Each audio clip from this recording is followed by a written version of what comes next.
بسم الله الرحمن الرحيم سبح اسم ربك الأعلى الذي خلق فسوى والذي قدر فهدى والذي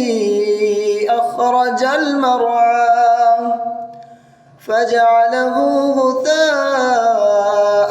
أحوى سنقرئك فلا تنسى إلا ما شاء الله إنه يعلم الجهر وما يخفى ونيسرك لليسرى فذكر إن نفعت الذكرى سيذكر من يخشى ويتجنبها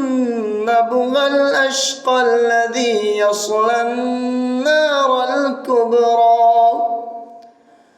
ثم لا يموت فيها ولا يحيا قد أفلح من تزكى وذكر اسم ربه فصلى بل تؤثرون الحياة الدنيا والآخرة خير وأبقى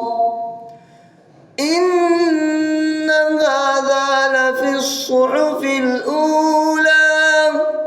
صحف إبراهيم وموسى